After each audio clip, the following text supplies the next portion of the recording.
What's going on, everybody? Welcome to episode 8 of Czar Chat, brought to you by cardzar.com. That's www.cardzar.com. I am Luke. As always, I am here to talk to you about all things sports card related. I am riding solo tonight, but I am rocking SP the Titans Can't Charge stuff.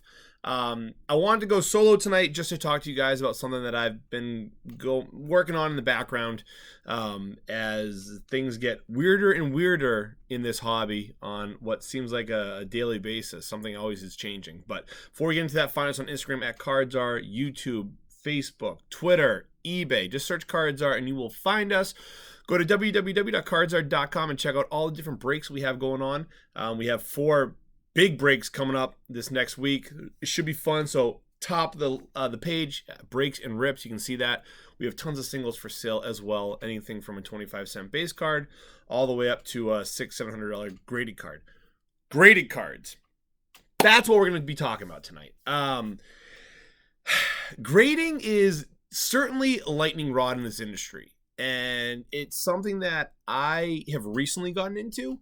For the longest time, I was always just a raw card collector. That's what I enjoyed. That's what I sold. That's what I knew. But as I got into collecting more, selling more, buying more, I recognized the importance of grading. And grading, for those who are new to the hobby, which there's a lot of you, is basically you send it into a third party and they will grade your card 1 through 10. They will encapsulate it, and they will also give you, if there's an autograph, they'll give you an autograph grade as well. So, perfect example right here. We got an SGC 8.5. Jared Stidham. I sent this card in a while ago thinking that it could have been a big one. Didn't work out for me, unfortunately. But that's an example of a graded card. And it's, for a collector, they're great to have. They're great to put on display. They're great as to kind of pretty up your PC, to encapsulate a card that you love. I have a few cards in my PC that aren't worth a lot, but I got graded because I just really enjoy having them in a nice, fancy-looking slab. It protects the cards I really love. Sometimes there's a strong meaning behind the card, or I just think it's a good-looking card. And grading the card and having a slab put on it just, builds up the card's value, but also builds up the appeal of the card. But recently, what we've been seeing is a lot of people feel the need to grade just about every single card they can get their hands on. And that has turned into a major issue with this hobby. What we've seen now is when cards used to cost $10, $15, $20 to get graded, and you get them back in 2 to 3 months, if not sooner, you're now seeing prices for cards getting graded go up dramatically. PSA recently just announced that they are charging $100 to $150 for their economic turnaround time, which means you're going to see the cards in 12 months. It's going to take a while to get back. BGS, same thing. They're at about an $80 value or grading cost for their most economic option, and there's no guaranteed turnaround time. Expect 7, 8, 9 months for those cards. So the reason why we're starting to see that glut is because a lot of people were just sending in Nicholas Claxton base card. That's a $2, $3 card from Clearly Donruss. That was causing a huge bottleneck for the grading companies, whether it's BGS, PSA, SGC. Those are the top 3. And then we have newer grading companies trying to come in and try to seize an opportunity, which there is an opportunity there. A company called HGA, Hybrid Grading Approach, they recently just announced that they're going to limit the amount of cards you can sub at one time. They have a total cap off. I'm not sure the exact number, but they just released a statement today saying you can only grade 5 cards at a time, which obviously is not ideal when you're shipping cards. You want to try to allocate the value of shipping over multiple cards so you're not getting dinged with it. When it's only 5 cards, that kind of defeats that purpose. But I think it's important to recognize why these grading companies are doing that, because we want to limit the amount of, I don't want to say we want to limit the amount of cards that get graded, because in the end, whatever you want to collect is how you want to collect it, and I respect that.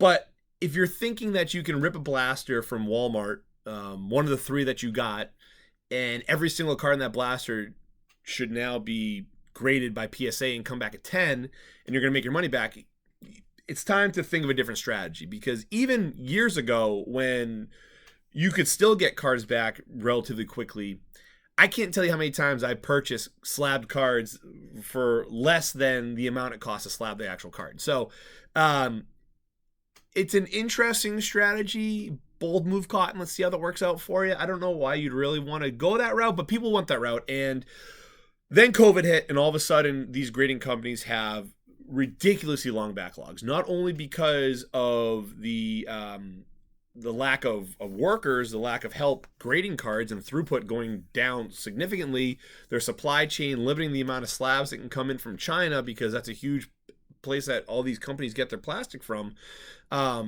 COVID hurt that significantly, but also people getting to the hobby, learning about grading, finding out how how quick it is to make a buck, how easy it is to make a buck on grading. Now all of a sudden these new people in the hobby are sending in every single card of Tom, Dick, and Harry they can get into PSA, into SGC, into BGS, and that's causing even more crap to clog the pipeline. So, for the collectors out there, if you want to get a card slabbed, if you want to get your Devontae Parker base card slabbed, by all means, please do that.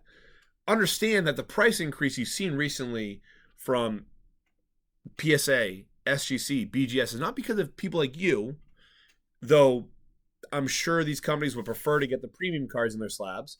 But I believe, and I think that based on the context clues of talking to people and also seeing, how these companies are strategically increasing their prices to limit the amount of lower tier cards coming in to clog that pipeline, that just tells me why they're doing this. And as somebody who's been in the hobby for almost 30 years now, I can kind of read the tea leaves there. So with all that being said, at Cards Are and the tens and tens of our followers here on YouTube, we got 1,400 followers on Instagram, so maybe people will watch this too if we end up uploading this. We want to say that we see what SGC is doing. And SGC recently, so to give everybody a quick background of SGC, it's funny because we're probably going to get flack for this, and I don't care. What I want to do is educate this hobby, educate people new to the hobby, educate people old to the hobby, and say, listen, you can grade with whoever you want to grade with. I don't care if you don't like SGC. I don't care if you would rather go with HGA. I don't care if you want to wait a year and go with PSA. By all means, do what you want to do. What I want to educate the hobby on and try to make people better understand is listen, SGC knows what they're doing. And this is what they've done and what they did and why they got to a spot where they are now, which I feel that they are currently in the best possible position of all these grading companies. To rewind a little bit, SGC was a huge player in the grading game for vintage, authenticating memorabilia, whether it be vintage or modern. And they recently they kind of did a shift in their business model and started doing more modern cards and ultra modern cards. Ultra modern is 2017 and present, technically. And modern cards is, 80s to today. And so when COVID hit, SGC was, again, they're in that state of flux, and they saw an opportunity, and it was a great opportunity because guess what? We're now finding out that with how big this hobby's getting, we maybe need more than 3 reputable graders. I mean, having more graders in the hobby, I think in the long run helps everybody. Helps the collectors, helps the flippers, helps the buyers, helps the grading companies, because listen, if you are accepting in cards and you don't have the wherewithal or the capabilities or the blueprint or the people to do just the general infrastructure to grade the amount of cards that are coming in on a daily basis, it hurts your business model if you cannot be reactive. I know this from a personal standpoint in my day-to-day job outside Cards Are. I run a sheet metal company, and guess what? We got bigger than we pretty much expected to in a 2-year time frame, and we weren't ready for it right away. But we eventually had to build an expansion on our building. We had to hire new people, train new people to do the job, the special niche job, in order to meet our demand, our customers' demand. And eventually we got to that point, but it took a while. And grading, everybody says, well, why don't you just get people into grade cards? It's not that hard. It's also not that easy. you need to know the card history. You need to know the card industry. You can't sell cards is the one old wives' tale, which makes sense. But if you're grading cards, technically you can't sell cards. A bit of a conflict of interest there. So it's not as simple as just getting some guy off the street or putting an ad up in Indeed, say, hey, come on in, let's come grade some cards. It's not that easy. So what SGC did was when COVID happened, they said our doors are open. Come on in. They're a small company, so they're able to be a little bit more flexible than PSA, BGS. And for a while, it worked to their benefit. And they'll admit this. I'm not saying anything that they haven't admitted already, but they underestimated what was going to happen. And the big thing was Gary Vaynerchuk, everybody knows him on Instagram and Twitter and Facebook and all that stuff, came out and said he liked SGC slabs. And guess what happened? SGC got overloaded with cards, and their 20-day guarantee now turned into a 4 to 5 month turnaround. They still had great prices. I believe it was like $12 for a card. Eventually went up to $15. But they got overloaded, and they did something that I thought was pretty revolutionary and pretty amazing to do. They stopped taking in group subs, which is basically the lifeblood of a grading company. For people who don't know that, group subs are basically you have one person or a few people take in 10 cards from here, 10 cards from there. They take 10 cards from here, and all of a sudden they're sending in 200, 300 cards at a time. We've done group subs here at cardsr.com. Not sure we're going to keep on doing that, but if you are interested in SGC group subs, we can certainly point you in the right direction. They stopped doing that, which is a huge blow to their bottom line. It's a huge blow to their revenue. And as a small company requiring, needing cash flow, they just basically said, we would rather not take in significant cash flow, eat into our profits, and get better. Let's get rid of this backlog. Let's expand. Let's bring in more people. Let's train these people. And so from about November 2020 till about early March, SGC worked on that, and they got to a point where they no longer have a backlog. Pretty damn impressive. Again, for a small company to make a huge change like that, and basically they could have failed. They could have gone out of business if they did this, but they made that concerted effort to bring down that backlog in order to have to improve the company moving forward. And I think that takes balls. And I think they should be certainly applauded for that, because PSA's kind of doing this by changing their minimum price to $100 and $150 price range. They're indirectly saying, don't send us cards anymore. And that's my opinion, of course. But, I think that by SGC kind of being on the forefront of this is pretty impressive, and makes me, the reason why I'm getting behind them is because I think they see a vision for where this industry is going, and they want to be as reactive as possible, and they want to make moves that are going to benefit the collector, the flipper, them. I mean, I think that they're trying to make it a win-win-win for all involved. And, again, I don't work for SGC. I don't get perks from SGC.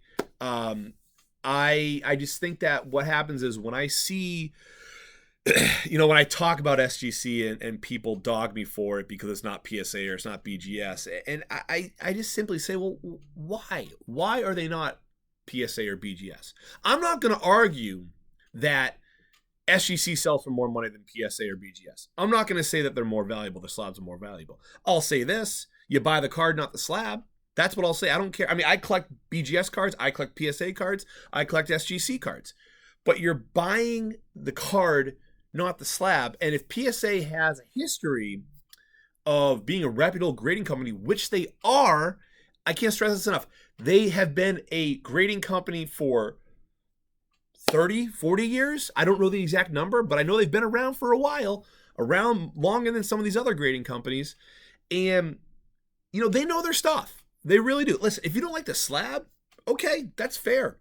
That's totally fine. I don't like the BGS slab. I think it's bulky. I think it's, I like that it could survive a plane crash.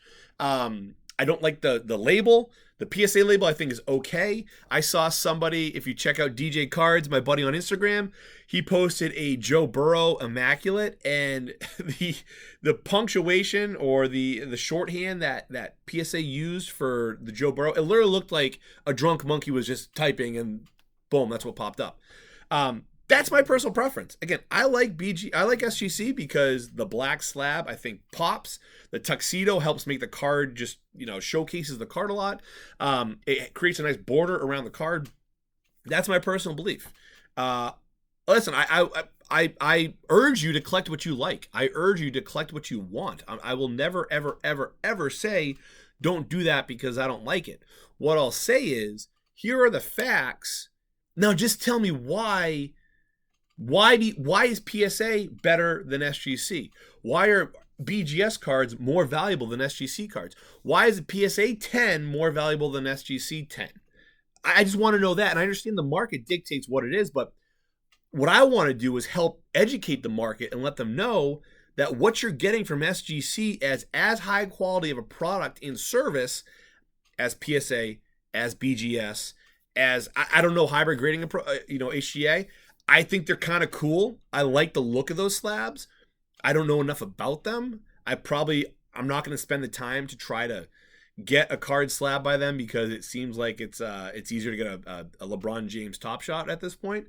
But the fact is that I just think that there is a huge opportunity for collectors, for flippers, for people trying to make a buck. Huge opportunity with SGC right now. $25 a card with a month turnaround. Those are the legit numbers. And everybody I've talked to, and I've talked to a few sales reps at SGC, I've talked to the president of SGC indirectly, they're saying that this is what we're going to do. This is our goal. We do not want to slip below and have 3 to 4 months again. And they recognize where they went wrong. They oversold what they could do. They get that. They learn from their mistakes. They're a bunch of younger guys running the company. Again, still an old company, but a bunch of younger, new, fresh blood running the company. They know where they went wrong, and they know how to correct those mistakes. And I have the utmost confidence that moving forward, SGC is going to be a major player in the grading market. And I hope you guys see that as well. Perfect example. We got 2021. The NFL football class is going to be loaded this year. We have Trevor Lawrence, who's going to be the next best thing since Andrew Luck. We got Justin Fields, who many people are expecting big things from him. Mac Jones from Alabama quarterbacks. We have, the kid from BYU. I can't think of his name right now. We have 4 big quarterbacks who are going to be, playing on Sundays. We also have a great running back class, this is the loaded draft class. So if you hit a Donruss Trevor Lawrence, 2 years ago, you'd send that to PSA at $12-15 a pop. You get it back eventually, but now you have the opportunity at $25 to send that card in and get it back in a month. So perfect opportunity. If it comes back at 10, you're gonna make a decent profit, because especially with the timeliness of flipping your cards being so paramount, you need to get your cards back like this. How many guys do you think sent in a bunch of Lamar Jackson before the 2020 season after he had his 2019 MVP campaign? Well, guess what happened? They probably spent, say, just to throw a number out there, they spent $100 on a Lamar Jackson rookie card. They sent it to PSA. It sits there for 12 months, 8 months. By the time they get it back, the value's cut in half. That was just the reality of how it went, because Lamar Jackson started off slow. He got banged up, and his value just... So they lost money by having the cards sitting there at PSA. That's not a winning strategy. If they sent their cards to a company like SGC who turned it around in a month, guess what? They would have made a lot more money. So if you're into it for the money, that's the number one selling point right now, because you can do more with, say the card comes back at 10 and it goes from a $100 card that you spent to a $300 card. Well, that's $200 profit you got back in a month. Is it really that much better to wait an extra year? I'm sorry, I keep on saying a year, to wait an extra 7-8 months for the card to come back from PSA. You've already spent $75 more to get it graded, and now if it comes back at PSA 10, maybe instead of an SGC 10 value of $300, maybe the PSA 10 is like $400, $450. Is it really worth that extra $150 when really it's an extra $75 because you spent more to get it graded? I can do more with profit in 1 month time than I could waiting 8 to 9 months. That it's a lot easier to flip that stuff and roll that stuff into a bigger snowball, into a bigger snowman, right? So again, when your buddies tell you, well, you got to go to PSA because PSAs, they're the best. Think for yourself. I hope maybe, just maybe, this video maybe would at least open up your eyes to SGC and make you want to at least check it out, try them out, give their slabs a look. I mean, I didn't love their slabs before I got one in hand. Then when I got in hand, oh, this is nice. I like it. It's got a nice bulk to it. Again, I like the black. It's a good looking slab, and it's a great company, and I can't say enough about that. Again, I hope that you guys will at least, again, give SGC a shot. They're going to make some big changes in this industry, and they're already making waves. And here's the thing: I'm not going to talk negative about anybody else. I'm not going to dog PSA. I'm not going to dog you if you like PSA. I'm not going to crap on BGS. I'm just going to tell the facts, and the facts are: this is the time frame to get your car from PSA. This is your time frame and your cost to get it from SGC. Do with that what you will. That's just the information we're here to give you here at CardZar. www.cardzar.com. Please check us out on Instagram. Please subscribe to our YouTube channel and check out our breaks. We got lots of breaks. Every freaking week we have more breaks going on and on and on and on. And we have a blast every night. Unfortunately, the gangster rap probably will not be coming back because Instagram does not like that. Our last 2 breaks have gotten deleted thanks to the Universal Music Group not liking what we're playing. So anyways, I hope you guys enjoyed this video. If you have any questions, please feel free to DM me. Reach out to us on all social media. Email me at sales@cardzar.com. Let's keep the conversation going. Comment below. Tell me why you don't like SGC. Tell me why other than PSA sells some more, why is PSA a better product than SGC? I welcome that conversation. And have a respectful conversation, because that's what I'm here for. So guys, thank you very much for watching. Until next time, you know what to do. Keep on collecting.